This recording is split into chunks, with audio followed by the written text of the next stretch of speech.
Selamat pagi dan salam sejahtera. Perkenalkan, dengan nama saya Katarina Desiria dari Prodi NASB tingkat 1 dengan NIM 0320210073. Di sini saya akan memenuhi ilmu biomedik dasar dengan dosen pengampu Ibu Maria Puji Astuti.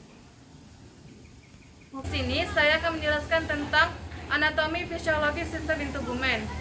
Anatomi fisiologi sistem integumen adalah sistem organ tubuh terbesar yang membentuk penghalang visi antara lingkungan eksternal dan lingkungan internal tubuh yang berfungsi untuk melindungi dan memelihara.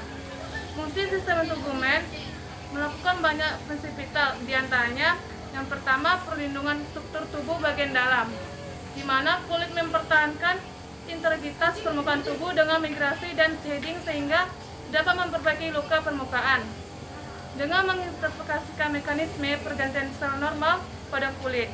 Yang kedua, persepsi sensorik, di mana serabut saraf sensori ini berasal dari akal saraf sehingga memberikan sensasi ke area tertentu dari kulit yang disebut dengan dermaton. Serabut ini mengirimkan berbagai sensasi seperti sentuhan nyeri, tekanan, suhu, dan gatal dari kulit ke sistem saraf pusat. Yang ketiga, pengatur suhu tubuh. Pengatur suhu tubuh di mana kulit membantu mengontrol suhu tubuh.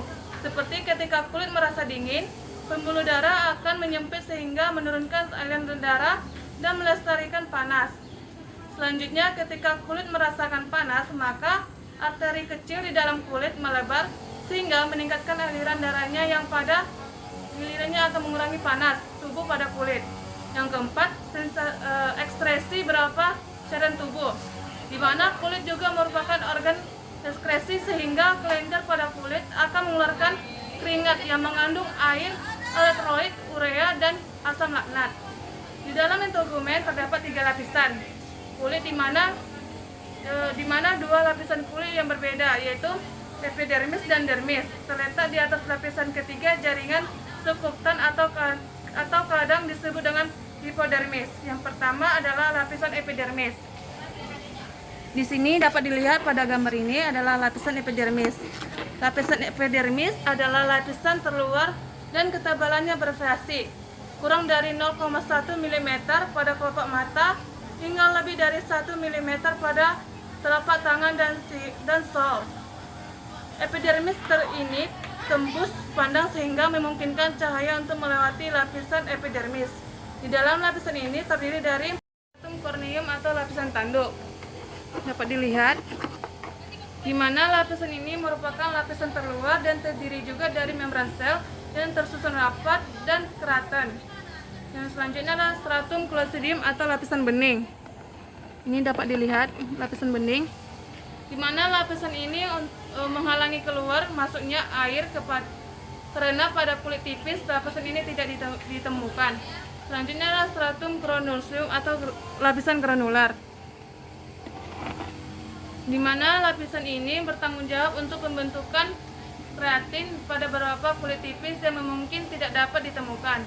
Selanjutnya adalah stratum spidosium atau lapisan berduri. Ini adalah lapisan berduri,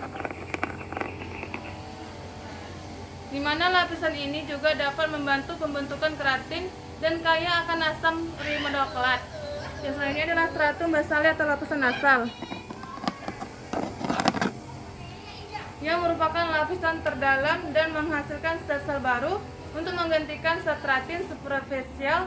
Pada lapisan ini terdapat melasnoid, yaitu sel pembentuk warna kulit atau disebut dengan pigmen, yang berfungsi untuk melindungi kulit dan radiasi. Yang kedua adalah dermis. Dermis disebut juga dengan cordium, yang merupakan lapisan kulit kedua yang elastis, mengandung dan mendukung pembuluh darah seperti pembuluh defalpik, saraf, dan pelengkap epidermis. Dermis ini memiliki 2 lapisan. Yang pertama lapisan papilar, di mana lapisan ini memiliki tonjolan seperti jari.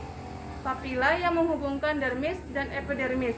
Lapisan ini mengandung karakteristik tonjolan-tonjolan yang terdapat pada jari-jari, yang disebut sebagai sidik jari. Lapisan ini juga berfungsi untuk membantu jari tangan dan kaki dalam mencakram permukaan. Selanjutnya adalah dermis articular, di mana lapisan ini menutupi lapisan jaringan subkutan yang terbuat dari serat kolagen sehingga memberikan kekuatan, struktur, dan elastisitas pada kulit. Yang ketiga adalah subkutan atau hipodermis. Dapat dilihat, ini adalah lapisan epidermis, di mana lapisan jaringan subkutan ini merupakan lapisan ketiga, disebut dengan lapisan lemak. Dalam lapisan ini berisi pembuluh darah dan saraf yang lebih besar, serta sel-sel adiposa yang diisi dengan lemak. Lapisan lemak subkutan ini terletak pada otot dan tulang. Selanjutnya, fungsi dari jaringan subkutan ini adalah untuk isolasi dan penyerap shock dan penyerapan energi. Nah, mekanisme selanjutnya adalah mekanisme sensasi pada kulit. Misalnya sensasi pada tekanan, dimulai dengan adanya tekanan pada kulit sehingga korpuskel atau pecinia atau ujung saraf pada kulit peka terhadap rangsangan berupa tekanan sehingga kulit berubah bentuk sehingga terjadilah depolarisasi, di mana keadaan saraf menjalankan rangsangan yang masuk dan keluar sehingga terbentuknya potensial aksi yang dihancurkan dalam bentuk impuls oleh saraf sensorik ke otak sehingga impuls diolah maka timbullah sensasi tekanan pada kulit. Sedikit tambahan dari anatomi fisiologi sistem integumen. Yang pertama adalah lapisan jak tanduk. Yang kedua adalah lapisan bening, bisa dilihat. Dan yang ketiga adalah lapisan berbutir. Yang keempat lapisan berduri. Lapisan yang kelima adalah lapisan dasar. Yang keenam adalah kelenjar keringat. Yang ketujuh saluran keringat. Yang kedelapan adalah ujung-ujung saraf peraba. Kedelapan adalah ujung-ujung saraf peraba. Yang kesembilan adalah jaringan ikat. Yang kesepuluh adalah badan berlamel.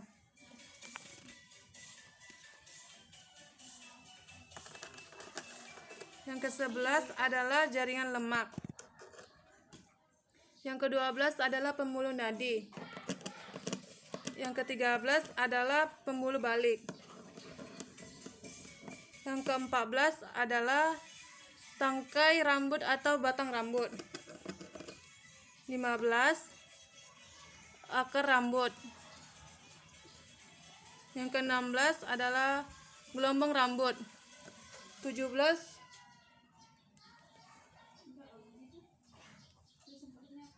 adalah puting rambut. 18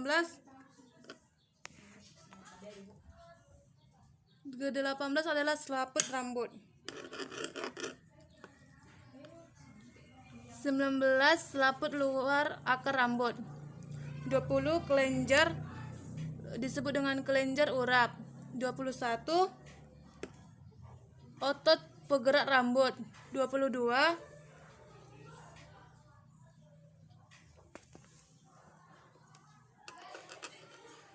ke-22 adalah lubang pori-pori. 23 ini bisa dilihat. Nomor 23 adalah ujung saraf yang peka tekanan. 24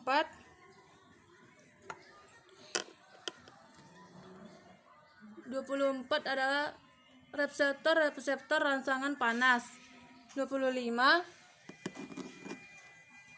serabut saraf yang pembungkus dasar rambut. 26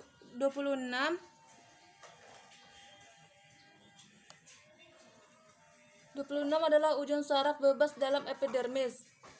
Ke-27 reseptor dingin. 28 lapisan malpighian. 29 melanoplas. Baiklah, sekian dari tambahan anatomi fisiologi sistem integumen. Terima kasih. Baiklah, sekian dari penjelasan saya mengenai sistem anatomi fisiologi sistem integumen. Saya mohon maaf apabila ada tutur kata saya yang salah. Sekian dan terima kasih. Selamat pagi.